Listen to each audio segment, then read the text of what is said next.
it's one of those movies that you kind of want to show people to see their reaction. I'm not Yes, sure if it's definitely. one that, like, even if you love this movie, you're going to be putting it on a lot, because it's more for seeing how people are going to react. It's just one of those movies where you want to watch it with the crowd. You want to get the gasps. You want to get the screams. You want to get the what the hell is going on here kind of moment. Hello and welcome to the movie podcast review of Barbarian. My name is Daniel. I am one of your hosts today, and joining alongside me today are Anthony Hello. and Shahbaz. Hello, hello, hello. Shay, how are you doing today? I'm doing great, man. I'm just I'm a little tired. I won't lie. I was out pretty late last night. But podcast always comes first. Rain or shine, I'm here to talk about movies. Okay. Anthony, how are you doing though today? I'm doing well. Like, I didn't stay out that late, so I got good enough sleep, and I'm just ready for TIFF to like kind of enjoy that the next couple of weeks of film festival stuff in Toronto. Heard Taylor Swift is coming.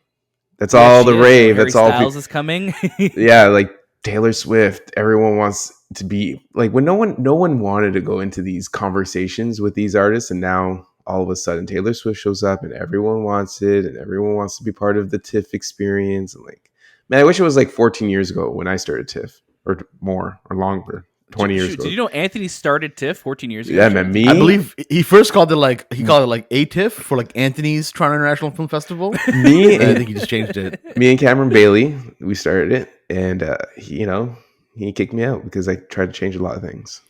Yeah. So wait, you wanted to change things? Not him. Not him. No. You're like, listen, I want to make it more crowded every year. Every year, less crowded. More people. I wanted just me and no one else. It's just okay. He's like, Anthony, you're not a producer. I can't have you just be the only person. Did I tell you the day I met like Lennox Lewis? I think I maybe told that story. I met Lennox Lewis and Cameron Bailey at a closing night gala. It was like one of those, open bar, and everyone's drunk and everyone's like just happy and excited. And there was Lennox Lewis, like world heavyweight champion. He's just living his life in Toronto at the film festival. And I literally drank with him, which was amazing. I think I was in college. And at that time, those closing night galas were just so easily accessible. Just pay $100 and you go. I think the movie that was playing was Elizabeth Blunt, and it was called Emily Blunt. Emily Blunt and the Young Victoria. Young Victoria. Yeah, Young Victoria. Which was Canadian director too for that. Yeah, that was the gentleman who passed away recently. Who did Dallas Buyers Club? Yes. Yeah, Jean-Marc Vallée. Yeah, who did that? Yeah. But yeah, I mean, as you could tell, it is TIFF season. We are going full force into the next couple weeks of just watching so many TIFF films, and it's D23. So there is lots going on in the movie podcast. And if you didn't know already, we just wrapped an incredible interview series with the cast and team behind The Lord of the Rings, The Rings of Power. So please go check out all of our interviews.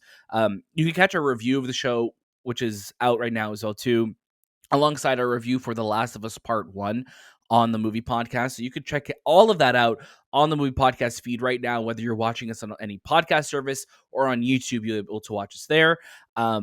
We're loving The Lord of the Rings so far, so it's awesome that, it's out. We're finally able to talk about it. So please go check out all of our interviews and make sure you're following us on Instagram, Twitter, TikTok, and Letterboxd so you could keep up to date on everything that's going on with TIFF, everything that's going on with all the episodes and interviews and reviews and special events we have going on. Next week, like I said, is D23 as well. So we'll see that's going to look like coverage-wise for us, because we are going to be, up to the CN Tower in movies of just being busy. But stay tuned for all of that, because we'll keep you up to date on everything. But of course, today, the movie we're talking about is Barbarian. This film is directed by Zach Cregger, and it's going to be releasing in theaters on September 9th. Now, we all watched this movie. I watched it with Anthony, and then Shay, you watched it separate from us. So it's always interesting when I think we're not all kind of coming with a different perspective on this. But I do want to tell you a little about the film. Obviously, it's directed by Zach Cregger. It stars, I will give you the name of everybody right now. It stars Georgina Campbell, Bill Skarsgård, Justin Long, Matthew Patrick Davis, Richard Brake, Jaymes Butler and Kirk Braunohler. And of course, releases in theaters September 9th from 20th Century Studios and Disney here, obviously, who are the owners of them. But I just want to say thank you to our friends at Disney Studios Canada for inviting us to watch this film. And Anthony is going to tell you what it's all about. In Barbarian, a young woman traveling to Detroit for a job interview books a rental home. But when she arrives late at night, she discovers that the house is double booked and a strange man is already staying there. Against her better judgment, she decides to spend the evening, but soon discovers there's a lot more to fear than just an unexpected house guest. Excellent. Anthony, Shahbaz. I was going to say, Anthony, thank you for that. Shahbaz, please give us your first reaction. Yeah, so I like you mentioned, Daniel, I haven't seen this film with you guys. I saw it by myself. And, press screenings typically happen in the morning when I feel this most safe in my life. And usually they happen in a giant theater where I feel the most unsafe. And then this theater also, there was only like 4 people. And I was like, okay, I didn't know anything about this movie. I knew that it was a horror movie just based on the poster, but I'd never seen the trailer. I had never seen a still from the film. But the vibe and the name and everything, I'm like, oh, this is going to be horror. Didn't know what to expect. I got glimpses of what you guys said in the sense of what your feelings were about the movie, but you guys never told me anything deeper than that. So I'm sitting there watching this movie, and it starts off pretty creepy already, and I'm like, okay, this is kind of weird. Bill Skarsgård's like one of those dudes where it's like, I don't trust you yet. Something's gotta be going on here, but what is it exactly? And then the movie starts to unfold, and as it's unfolding, I keep sinking lower and lower in my seat that I was in. And I just felt uncomfortable. I felt like spiders were crawling all over me. I felt like there was just my blood was running cold. And every moment, this film kind of keeps like increasing the tension. And it increases it so far that at one point it snaps and the film kind of does like a mini reset. And I think it's at that reset point where for a lot of people, the movie's going to be make or break. For me, it still luckily was standing the ground because I kind of like peered up from my seat being like, what the hell's going on? Why are we kind of switching gears here? Right. And you're kind of watching maybe about like 10, 15 minutes of just something else that you don't think is connected yet. But I think then when the dread sets in that this is actually connected to the story and it just keeps going further and further into the thing that I was avoiding from the beginning, I felt scared again. And I think that's what this movie does really well. It scares me twice, not just one continuous scare. It scares me twice. And I think that's a big achievement to kind of have in a horror movie. In a horror movie, you're kind of always constantly on dread or alert and you're always aware. But this film takes what is a modern horror movie concept and then inserts a B horror movie concept, which is still great, like that campy kind of a horror feel, and then marriages and gets them married together at a certain point. And I think that's what I love the most about this movie is it's scary, it's classic scary, but it's got that camp in it that I love watching in horror movies, and I'm not much of a horror movie guy. Yeah, that's interesting. Would you say that? Because I typically on this show would say like I don't watch many horror movies, but that is very much not the case anymore this year because some of my favorite films this year were all horror films. This film, leaving it, I felt very much like I did when I left X the first time, where I was just like, oh, I like this a lot, and then as I moved away from it, I was thinking about it more and more. This movie does stay on your mind. Like I've been thinking about it a lot since watching it. I do have some issues with like, Shay mentioned, there is a pivot that happens in the middle of the film, and I totally get it. I totally like that this pivot happens, but I also think by having a pivot, obviously we're talking very generally because I don't want to do any spoilers. You take away from the first plot that we did establish, or we take away from developing the story a little bit more, which I feel like we have a great performance from Georgina in this film, Georgina Campbell, and then we just kind of move away from that, and then we'll come back to it later. Which I'm like, okay, I get why we had to do this. I get why this was a reset, and it's kind of rebuilding the tension that this movie originally, gave us. But I think because it's such a hard pivot, you're doing a disservice to the story or the development of that character that we got at the beginning of this film.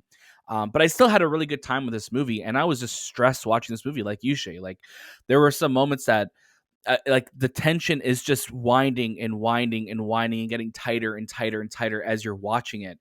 And then it just finally snaps, and then it has to reset. You need that break so you could kind of continue on with the story. Anthony, jump on in. Yeah, I'm not in the same boat as you guys in terms of the second part of this film. Like really, the lead up to this movie, leading up to the mid part, it's interesting because it does take a really long time, and I kept watching it. And I'm like, when is this going to happen? When is the horror element going to appear? And when it appears, you're like, okay, I'm in it, and then boom, you're taken right out. And I'm like, why are we putting this sequence of events after finally getting the reveal of the horror element of this whole movie? Because I was so invested into like getting her character to kind of explore or be the story continuing on it, and then we kind of jump into Justin Long's story and his whole thing, and I just felt so disconnected from that part. And then kind of going back into it, back into this house, back on the Barbarian home, and just feeling like, man, this is such a different film. I wish I got more of the first part of this movie than the second part.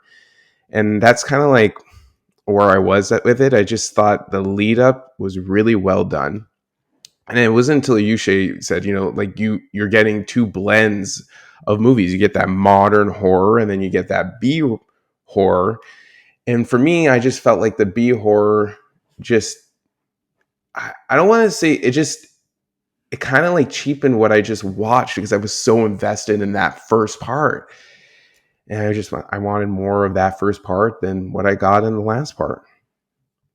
Yeah, I totally get that, and I think it very much is going to be a tale of two movies for a lot of people. Yeah. Where you're just being like, you're going to be on board. Because I do think, the first 40 minutes of this film is one of the best horror films I've watched in the last 5 years, right? Just because it's doing something unique, and it's really setting you up to feel like this movie's going one way, and then it goes somewhere totally else. And it gave me vibes of like Don't Breathe, when that film came out, because you think the movie's going one way, goes another way. Malignant is another one from last year that, we're hearing referenced a lot for this film too, where it's just like, yeah, this movie doesn't start until like halfway through. Then you're like, okay, this is what this is going to be.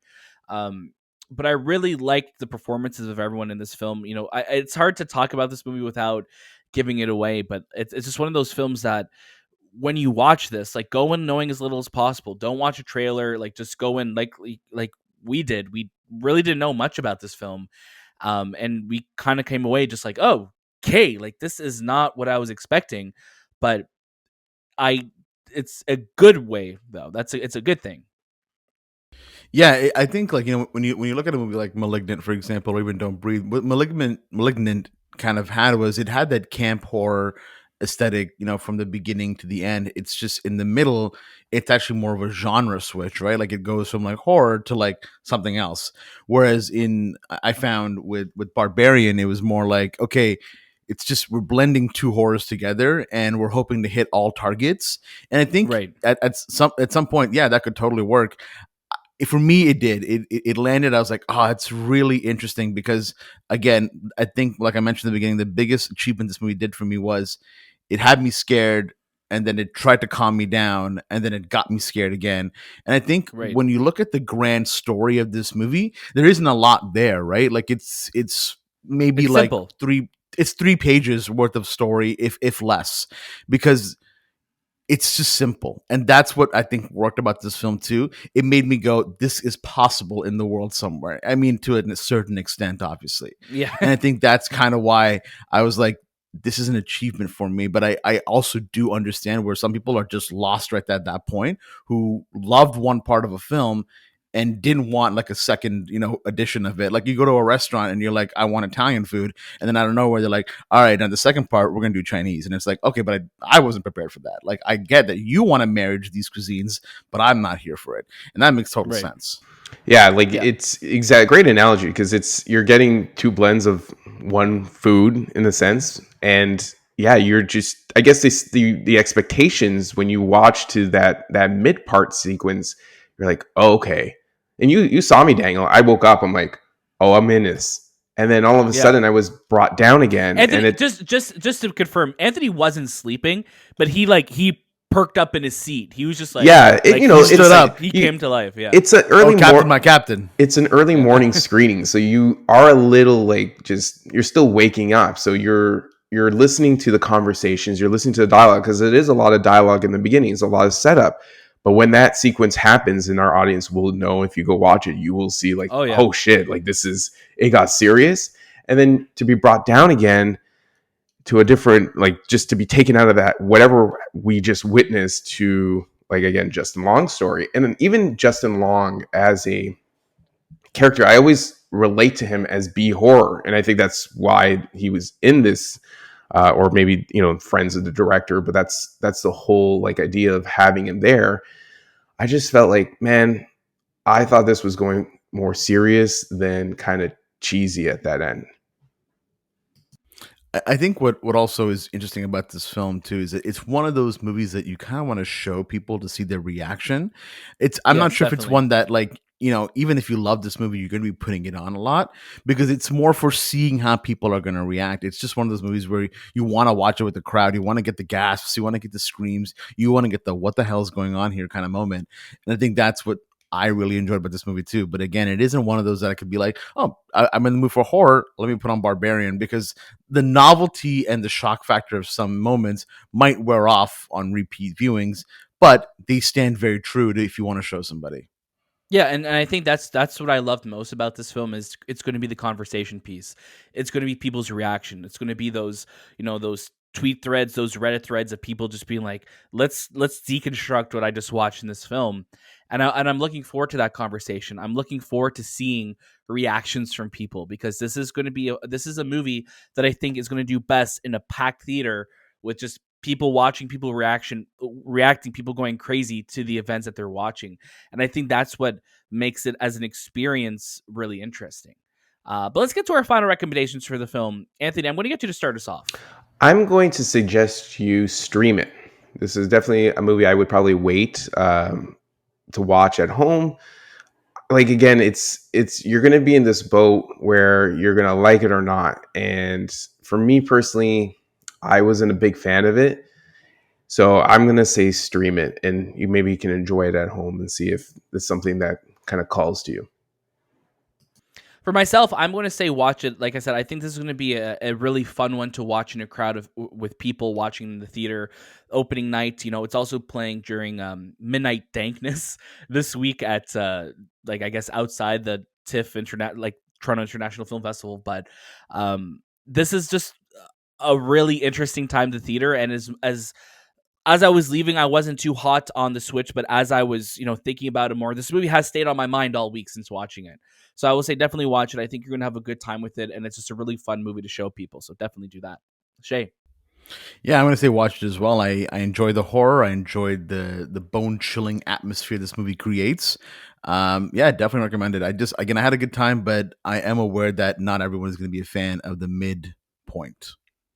For sure.